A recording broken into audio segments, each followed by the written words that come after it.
Hai semuanya, gue Lira, gue baru aja selesai nonton film Menjelang Ajal.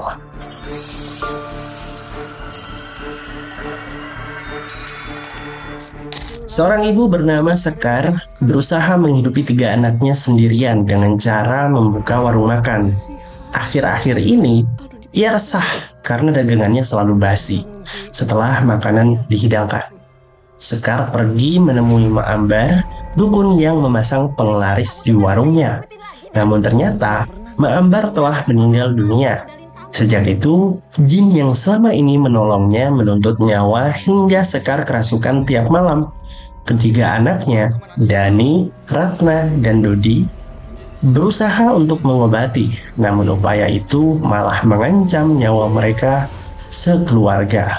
Film ini sebenarnya menerapkan konsep pesugihan secara nyata yang kerap terjadi, dialami, atau bahkan diceritakan dari mulut ke mulut di masyarakat luas, khususnya di Jawa. Karena pesugihan sendiri sebenarnya berasal dari kata sugih, bahasa Jawa yang artinya kaya. Jadi cara pintas untuk menjadi kaya raya. Memang sering banget ini diceritakan dari mulut ke mulut, atau bahkan sekarang itu rame di X, dulunya Twitter, ya, atau juga Facebook, segala macam. Kadang kan suka ada rumah makan yang punya penglaris gitu, ya pesugihan lah. Pokoknya film ini sendiri menceritakan bagaimana 3 anak dari Ibu Sekar ini berusaha untuk menyelamatkan si ibu. Ya, makanya judulnya Menjelang Ajal. Biasanya orang-orang yang melakukan pesugihan tuh kalau udah deket-deket kematian mereka susah meninggal, perlu dibantu untuk dikeluarin tuh apa yang terikat sama diri dia. Harusnya kira-kira itu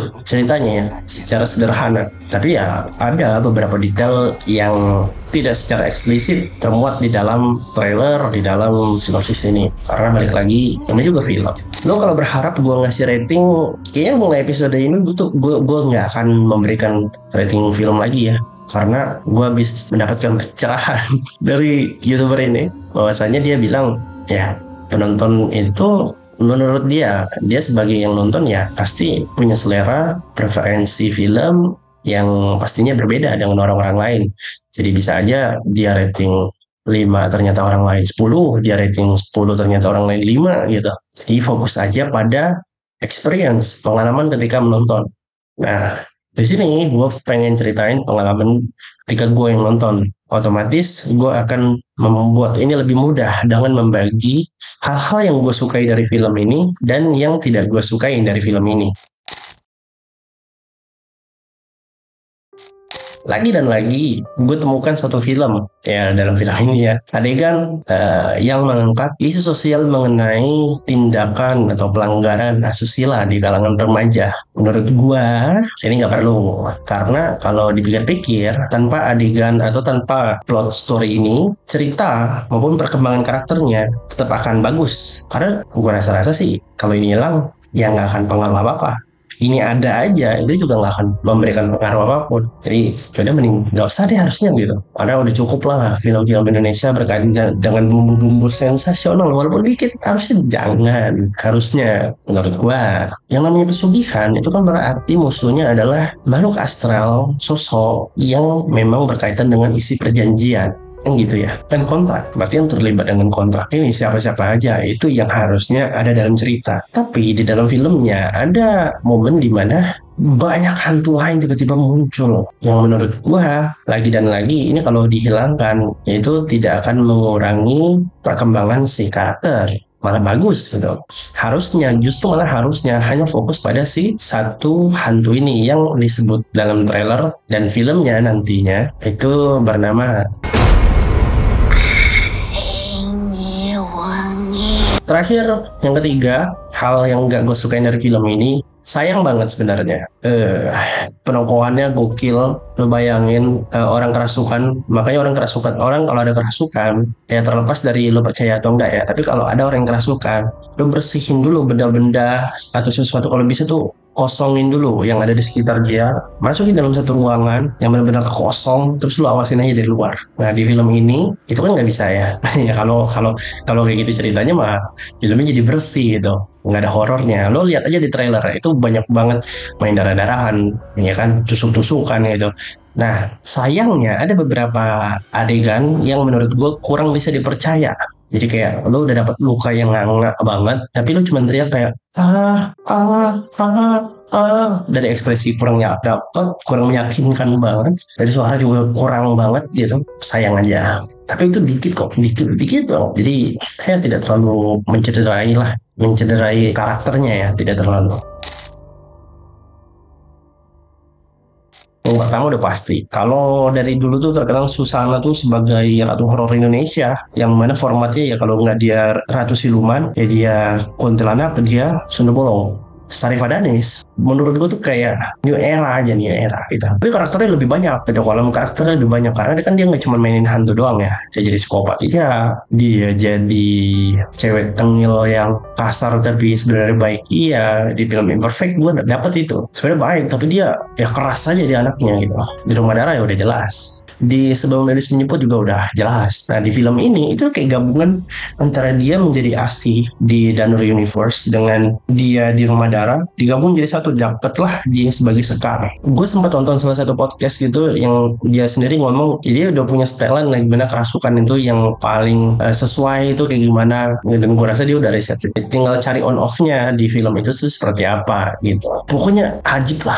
Terus hal yang gue suka lainnya, jump scare di film ini tuh mahal. Banyak hal-hal yang kayak gue kira ada di belakang pintu, ternyata enggak. Nah yang paling menarik tuh, lo pasti pernah tahu lah konsep kalau lo ngeliat hantu tuh, anak kecil tuh lebih polos, lebih gampang ngeliat hantu daripada orang dewasa gitu, karena orang dewasa udah banyak dosanya. Kayak sih gitu. Di film ini diterapin, menurut gue oke. Di story-nya mantap, nggak berlebihan, nggak juga kekurangan. Oh iya, gue sedikit nambahin, gue agak kecewa di bagian kerasukan. Saya ini bukan salah sutradaranya, bukan salah case-nya, tapi kayaknya pengembangan story-nya yang perlu dapat hal-hal baru deh. Ini lebih ke semua general ya, general film horor Indonesia. Kenapa kerasukan tuh harus banget pakai kayang, pakai banyak-banyak tembok belakang gitu? Saya adalah sesuatu yang baru apa kayak gitu. Bosan aja, gue bosen. Kayak kalau udah ada adegan itu, baik film Indo maupun luar negeri itu kayak, oh nggak akan ini ya, paling ntar dia keliling-keliling, ngelakam orang, lompat gitu ya. Gitu aja. Itu sayang aja sih menurut gue.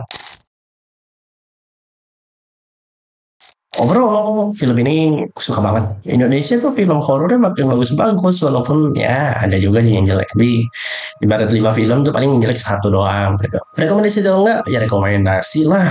Ini film horor Indonesia, film Indonesia. Jangan nonton bajakan. Jangan, ya kalau bisa sih gak usah nunggu udah ada di OTT. Nggak semua film box office tuh bakal ada di OTT gitu.